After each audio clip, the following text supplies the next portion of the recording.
Number 4, quitting your job will solve your problems. I'm done, yo! I quit. Dwi'n cwpla, that's how you say it in Welsh. If you've ever dreamed of quitting your 9 to 5, spending your days on the beach, then this video is for you. Gently press the like button. I'll tell you exactly how I make 6 figures working only 4 hours a month just from my phone.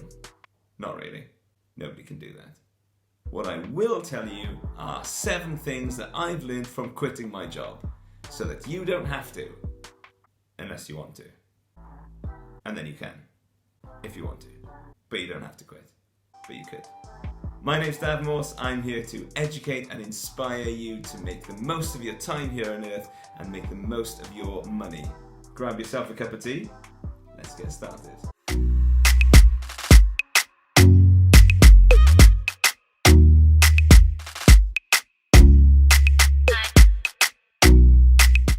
So let's have a little bit of a backstory. I was a teacher for 14 years and I taught mathematics. I liked mathematics, I was pretty good at what I did, and I, for the most part, thought it was okay. I never really loved it. I never really felt like my heart was on fire. Never really felt that jumping out of bed urge. By the end, I just got a little bit disillusioned. I got a little bit disillusioned by the behaviour of some of the kids, by the attitude of some of the kids. I got a bit disillusioned with the single-mindedness, the single-track mind of you must get your GCSEs because there's no other option.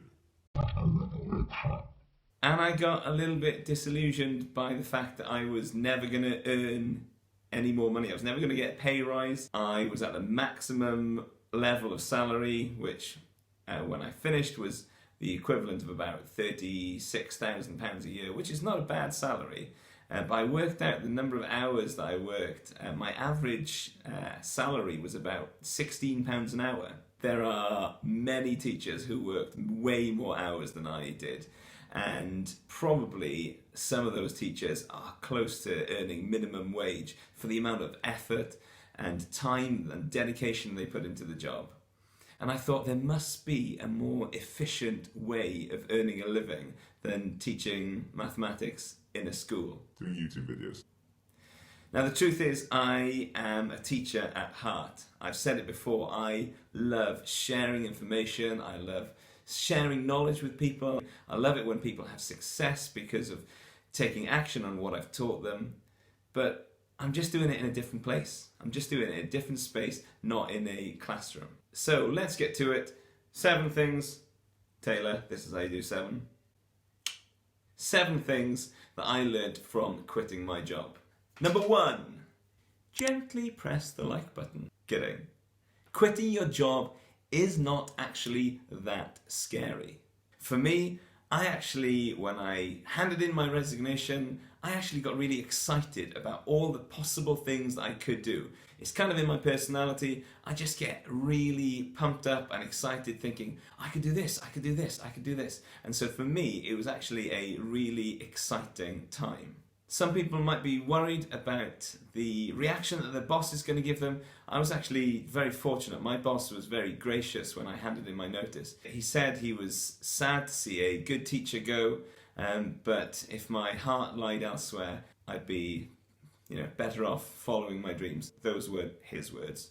Those are my words. That's my interpretation of what he said. By now, I think to myself, how does anybody have time to work a full-time job and do all the things that they want to do in life? It doesn't seem possible to me to work a 9 to 5 job and do all the things that you want to do. So one of the things that I massively love is the freedom to choose what I do with my time. Number 2, having cash gives you options. So at the time that I quit my job, we actually had saved up probably a year's worth of expenses. So I knew even if I didn't earn anything for a year, we'd still be able to pay the bills, we'd be okay financially. And that came from years of just sensible financial living, living below your means, listening to the tips in this video, being sensible with your money, having cash on side just in case of emergencies. Even, as we've seen last year, people could lose their job anyway. Having cash gives you options. Well, you don't start with a year's worth of expenses. Just save up maybe a month worth of expenses, so that if you lost your job, you'd have a month to find another one before you needed to. Or if you wanted to move, then you could have that option. Having 3 months, even better. Having a year's worth of cash on hand to pay the bills gives you so many options. You could move to a different place, you could move countries, you could take a lower paying job whilst you're working on your side hustle, you could quit your job whilst you're working on your side hustle. Kind of what I'm doing. Number 3, having multiple streams of income helps.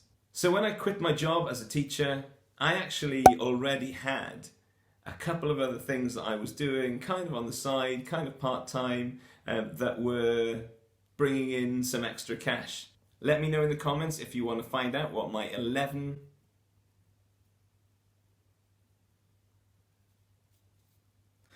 streams of income are. I'll make the video for you.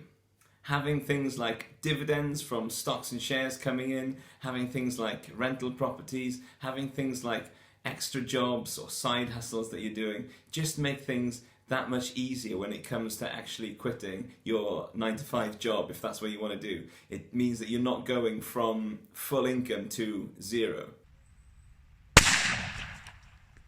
It means that you've got a little bit of wiggle room. Number 4, quitting your job will solve your problems. I'm serious. So a little story. When I was ready to quit my job, I had my letter of resignation ready in my hand to hand in to the head teacher, and literally the lesson before I was supposed to meet with the head teacher to hand in my notice, one of the year 11 boys said to me, "I'm gonna put your head through a table." I had to politely decline. I said, "Thanks for the offer, but you're probably not." But that's the kind of attitude that I had to put up with, and that's the kind of attitude that I was seeing more and more, and that's the kind of attitude that I just thought, if I quit, I won't have to deal with that anymore. Being required to go somewhere to work, having somebody else tell me this is where you need to be, this is what you need to be doing. So I'd rather have the option of not going to work if I want to. I'd rather have the option of heading down to the beach on a Wednesday afternoon to forage for sea buckthorn berries. Quitting your job solves that problem of having to be somewhere at a certain time and do a certain thing. If you don't want to work with someone, you can just quit. If you've got a horrible boss, you could just quit, and then you don't have to work for them anymore. Number 5, quitting your job will give you new problems. Yes, quitting your job may solve many of your problems. It means that you don't have to be answerable to anybody. It means that you don't have to put up with attitudes from people that you don't want to work with. It means that you don't have people telling you that you've got this and this and this to do. But guess what? If somebody else doesn't do that, then you've got to decide what you want to do. You've got to decide when you're going to work. You've got to motivate yourself to get up and do things and make stuff happen when somebody else isn't going to be watching over you. It's all on you. People think that quitting the 9-to-5 is the answer, and for some people it might be, but some people, working the 9-to-5 might be the answer. If you work 9-to-5 and you can clock off at 5 and you don't have to worry about work, you don't have to think about work until the next day, then you've got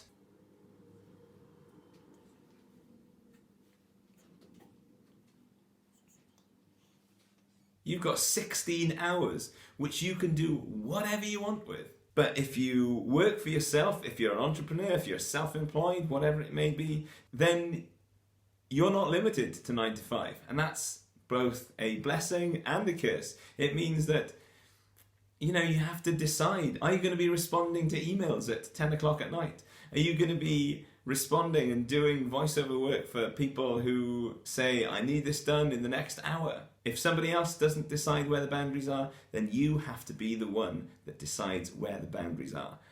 I still haven't got that right in terms of how much I work. Doing YouTube videos. It's kind of fun. And how much time I spend with family. I haven't got that balance right yet. Number 6, learning stuff gives you options. We're back in the game. One of the things that I did before quitting my job was I learned the skill of being a voiceover artist. I've got a friend who got me into it, and he said, listen, Dev, you need to get into this voiceover business. It is fantastic. You can work from home. It's flexible. You get paid good money.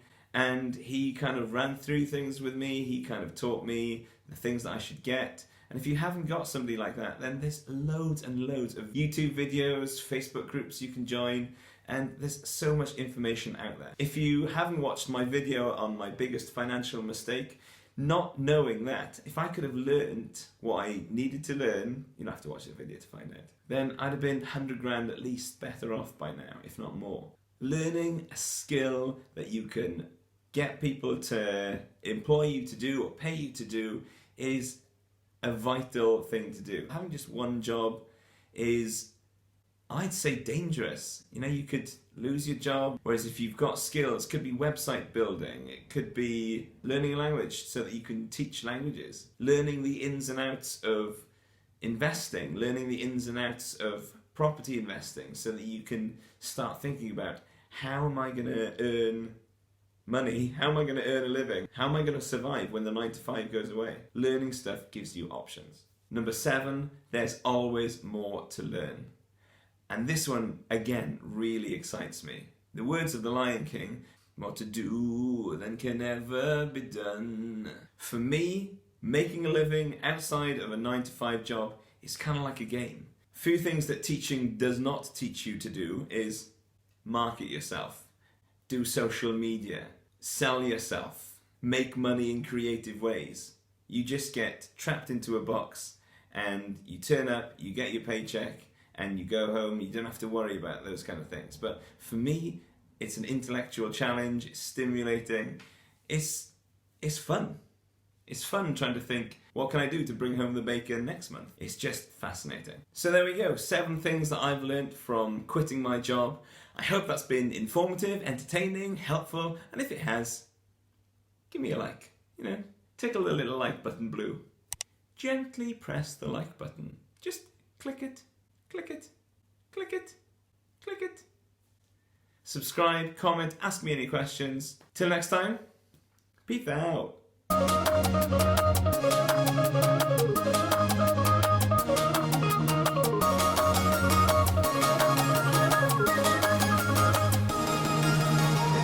Too much to take in here, more to find than can ever be found.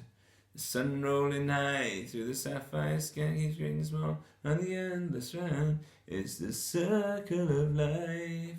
This is my favourite thing that I've learned. Quitting. Oh, hang on. We're back in the game. Number 7.